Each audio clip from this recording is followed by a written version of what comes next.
Hello viewers. तो इस part के स्टार्ट में जियांग बाईसाइकिल से गिरकर फिर ठीक ठाक होकर शाया को मिलता है।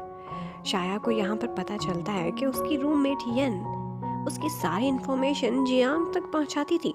ये सुनकर उसे बहुत बुरा लगता है और साथ ही साथ वो इस बात पर भी जियांग से गुस्सा करती है कि हम दोनों की जो पर्सनल लाइफ थी वो सारी तुमने स्क्रीन पर सबके सामने क्यों बोली। ये सब शाया को बहुत बुरा लगा था। वो गुस्सा होती है, उससे नाराज़ होती है और फिर से छोड़कर चली जाती है। फिर बाद में हमें दोनों बॉयज़ को दिखाते हैं। वो दोनों एक दूसरे पर बहुत ताने मारते हैं। किन यूए कहता है तुमने चीटिंग की है, लेकिन जियांग का कहना था कि प्यार में सब कुछ जायज़ है। और फिर वो दोनों शाया के बारे में काफ़ी देर तक बहस भी करते हैं। लेकिन यहाँ पर ऐसा फील होता है कि बेशक जियांग शाया के साथ कम टाइम रहा है, लेकिन वो उसे ज़्यादा अच्छे से समझता है। फिर शाया एक दफ़ा बोर्ड पर खड़ी कुछ प्रॉब्लम सॉल्व कर रही होती है तो प्रोफेसर शी उसे जाते जाते देखते हैं। वो उसकी मैथमेटिकल स्किल्स से इम्प्रेस होते हैं और फिर उससे उसका नाम पूछते हैं और कहते हैं कि मैं जल्द ही तुम्हें फिर से मिलूँगा। फिर नेक्स्ट डे जियांग शाया को जाकर कहता है कि मुझे प्रोफेसर शी ने तुम्हारे लिए एक मैसेज दिया है कि वो तुम्हें कंप्यूटर वार्सिटी में एज अ मैथमेटिशियन रखना चाहते हैं। लेकिन शाया क्या जवाब देती, पहले ही वहाँ पर बहुत से कैंडिडेट्स आवाज़ उठा लेते हैं कि हमारी भी सिफारिश करा दो, हम भी वहीं जाना चाहते हैं, कैसे अप्लाई करना है, कैसे फॉर्म फिल करना है। और शाया वाली बात तो पीछे ही रह जाती है। लेकिन यहाँ पर येन बाद में जियांग को तसल्ली देती है कि वो ज़रूर आएगी क्योंकि ये उसके फ्यूचर का मामला है। और वैसा ही होता है। शाया एक दिन प्रोफेसर शी से मिलने के लिए आती है। वो उसको कंप्यूटर वार्सिटी में प्रोग्रामिंग करने के लिए एक मैथ्स एक्सपर्ट के तौर पर रखना चाहते थे। वो काफ़ी जॉली टाइप के थे, काफ़ी देर शाया से बातें करते हैं, उसे अपनी टीम के बारे में भी बताते हैं। वो कहते हैं कि जियांग ही तुम्हें ये सब कुछ सिखाएगा कि हमारे यहाँ काम कैसे किया जाता है। और उसके बाद चेन भी, डुआन भी और कुछ और भी लोग वहाँ पर आ जाते हैं अप्लाई करने के लिए। बाद में शाया को एक सीनियर मिलती है और वो उसे बातों बातों में बहुत कुछ बताती है कि ये कॉन्टेस्ट होने वाला है। वो भी वार्सिटी से थी तो कहती है कि जो 2 टीम सिलेक्ट होंगी उनमें से एक में तुम्हें होना ज़रूरी है, पर तुम्हें पता है कि तुम्हें प्रोग्रामिंग नहीं आती, इसलिए जिस टीम में तुम जाओगी तुम उसे वीक कर दोगी। सोच समझ कर अपनी टीम सिलेक्ट करना। एक्चुअली वो नहीं चाहती थी कि शाया और किन यूए क्लोज हों। बाद में शाया वापस से वहीं जाती है और वो जियांग को खुद को पढ़ाने को कहती है। वहाँ पर किन यूए भी आ जाता है। किन यूए को उम्मीद थी कि ये मेरी टीम में आए और जियांग को थी कि ये मेरी तरफ आए, लेकिन शाया फैसला करती है कि वो जियांग की टीम में जाएगी। ये सुनकर उस सीनियर को भी कुछ तसल्ली हो जाती है और उसके बाद शाया जियांग के साथ पढ़ने के लिए चली जाती है। अब उन दोनों को बिताने के लिए टाइम भी काफ़ी सारा साथ मिलता है। वो लोग अक्सर इकट्ठे लंच किया करते हैं। यहाँ पर सीक्रेटली जियांग फील करता है कि शाया उसकी काफ़ी केयर भी करती है। और फिर जब वो लोग इकट्ठे पढ़ा करते हैं तो जियांग और शाया को ऐसी फीलिंग आती है जैसे वो हाई स्कूल टाइम में इकट्ठे पढ़ा करते थे जब जियांग उसका ट्यूटर हुआ करता था। खैर, अब किन यूए हर हालत में चाहता था कि शाया ये कंपटीशन में जीत के ही आए, क्योंकि तभी तो वो कंप्यूटर वार्सिटी का एक परमानेंट हिस्सा बन सकेगी। वो उसकी हेल्प करने के लिए उसे कुछ मटेरियल भी देना चाहता था, लेकिन शाया लेने से इनकार कर देती है कि हम दोनों वहाँ पर एक राइवल टीम होंगे, तुम्हारी मदद लेना रूल्स के खिलाफ है। फिर हमें दिखाते हैं कि कंपटीशन का दिन आ जाता है। कंप्यूटर प्रोग्रामिंग के इस कॉन्टेस्ट में बहुत सारी टीम्स भाग ले रही थी। यहाँ पर हमें एक नई लड़की वैन भी देखने को मिलती है जो एक दूसरी यूनिवर्सिटी से आई थी और कंपटीशन देखना चाहती थी। वो वहाँ की प्रोग्रामर थी। कंपटीशन काफ़ी टफ चलता है। किन यूए की टीम नंबर 1 पर थी जबकि शाया और जियांग की टीम नंबर 2 पर जा रही थी। सिर्फ 2 ही टीम्स ने जीतना था। 3 टीमों के बीच बहुत टफ कंपटीशन जा रहा था। उस गेम के लास्ट आवर में कुछ ऐसा होता है कि किन यूए एक ऐसा डिसीजन लेता है जिसकी वजह से जियांग की टीम ऊपर आ जाती है और किन यूए की टीम सेकंड पोजीशन पर चली जाती है।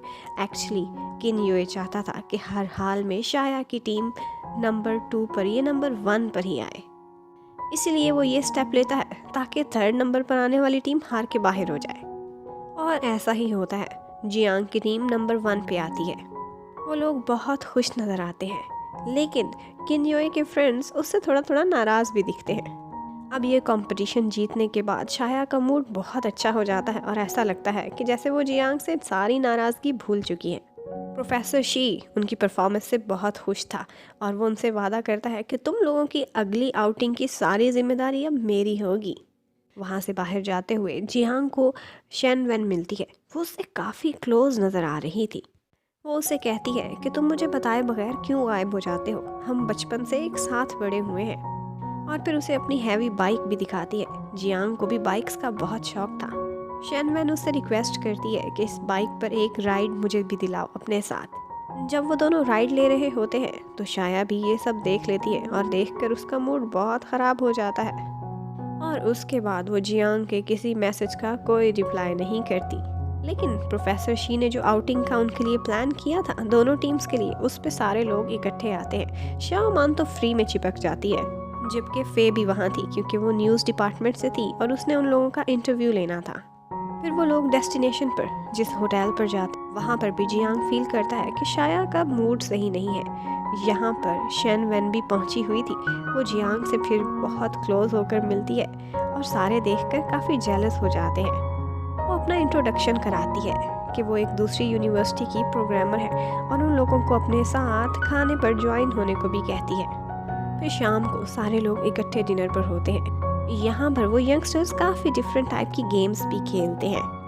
फर्स्ट किस के बारे में क्वेश्चन होता है। जिसने की थी उसने फिंगर फोल्ड करनी थी, तो जियांग ने भी फिंगर फोल्ड की होती है और उसे देखकर शाया भी फिंगर फोल्ड कर लेती है। लेकिन इन दी एंड वो लोग पूछते हैं कि किससे की थी, तो शेनवेन कहती है कि मैंने तो जियांग से की थी जब मैं 6 साल की थी। बस फिर क्या, शाया को बहुत गुस्सा आता है और वो वहाँ पर ड्रिंक करना स्टार्ट कर देती है। यहाँ पर एक क्वेश्चन ये भी आता है कि अगर यहीं पर ही कोई ऐसा इंसान बैठा है जिसे आप लाइक करते हो तो भी फिंगर फोल्ड करनी है। वहाँ पर मौजूद तकरीबन सारे ही पार्टिसिपेंट्स फिंगर फोल्ड कर लेते हैं। फिर एक दफ़ा मौका पाकर जियांग श्याओ मान से साइड पर पूछता है कि तुम लोग मुझ पर गुस्सा क्यों हो। तो उसे पता चलता है कि इन्होंने मुझे बाइक पर शेनवन के साथ देख लिया था। जब वो वापस जाता है तो वहाँ पर शाया ने बहुत ज़्यादा ड्रिंक किया हुआ था। किन योए उसे ड्रिंक करने से रोकता है और उसके लिए पानी लेने जाता है, लेकिन शाया वॉमिट करने वहाँ से उठकर भाग जाती है। जियांग उसके पीछे पीछे जाता है। वो जियांग पर बहुत गुस्सा करती है कि मैं तो तुम्हारे उस लव कन्फेशन का जवाब देने वाली थी, लेकिन अब सब कुछ खराब हो गया है। तो यहाँ पर जियांग उसे क्लैरिफाई करता है कि वो सिर्फ और सिर्फ मेरी एक नेबर थी, बचपन की फ्रेंड, इससे ज़्यादा कुछ भी नहीं है। और मैंने जिस किस पर फिंगर फोल्ड की थी वो तुम्हारे वाली किस थी। वो बचपन में क्या हुआ था मुझे तो कुछ याद नहीं। फिर ऐसी फीलिंग आती है कि जैसे उन दोनों के बीच हर बात बिल्कुल ठीक हो चुकी है। सारी मिसअंडरस्टैंडिंग्स दूर हो जाती हैं और शाया जियांग को एक क्यूट सी किस भी करती है। किन शोए जब शाया को नहीं देखता तो उसे ढूंढने के लिए निकल जाता है। उसके पीछे पीछे वो सीनियर आती है जो उसे लाइक करती थी। यहाँ पर हमें पता चलता है कि किन योए को भी एहसास था कि वो सीनियर उसी को लाइक करती है, लेकिन वो क्या करता, वो बेचारा तो शाया को पसंद करता था। दूसरी तरफ हमें दिखाते हैं कि शाया अब थोड़ी सी सोबर हो गई है और वो और जियांग मिलकर बहुत सारी बातें करते हैं अपने पास्ट के बारे में और अपने फ्यूचर के बारे में भी। और वो लोग एक दूसरे से प्रॉमिस भी करते हैं कि अगर कभी ज़िंदगी में हम दूर हो गए या किसी को कुछ भूल गया या कोई भी मिसहैप हो गया, हम दोबारा से मिलेंगे और अपनी लव स्टोरी दोबारा से शुरू करेंगे। और जियांग ये भी कहता है कि मैं हमेशा तुम्हारा बॉयफ्रेंड रहना चाहता हूँ और उसके बाद तुम्हारा हस्बैंड बनना चाहता हूँ। फिर वहाँ से वापस आते हुए जियांग और शाया किस कर रहे होते हैं कि ऊपर से चेन और श्याओमान पहुँच जाते हैं। चैन ने बहुत ज़्यादा ड्रिंक की हुई थी और वो बहुत ज़्यादा शोर भी मचाता है, उल्टी सीधी हरकतें करता है, इवन कि जियांग के ऊपर वॉमिट भी कर देता है। जियांग उसे डुआन के पास ले जाता है कि इसे संभालो, लेकिन वो कहता है कि देखो ये लिंची का कज़न है, तुम्हारा साला लगा, तुम ही संभालो अपने ससुरालियों को। उसके बाद रूम में जाकर भी चैन बहुत उल्टी सीधी हरकतें करता है, ड्रिंक होकर बहुत सी बातें निकाल जाता है। उसे आइडिया था कि शाया और जियांग के बीच कुछ चल रहा है, लेकिन ड्रंक होकर भी उसे यही पड़ी हुई थी कि मैंने किसी और को फर्स्ट नहीं आने देना, मैं अब सेकंड पे कभी नहीं आऊँगा। और फिर बुक्स निकाल कर पढ़ना शुरू कर देता है, पर ये नहीं पता चलता कि बुक सीधी है कि उल्टी। जबकि शाया मैसेज करके जियांग को कहती है कि चैन को हमारे रिलेशनशिप का पता ना चले। वो मेरी मॉम को बताएगा और वो फजूल में मुझे बहुत तंग करेंगी, वो तुम्हें लाइक नहीं करती। और यहीं पर ही पार्ट नंबर 6 ख़त्म होता है।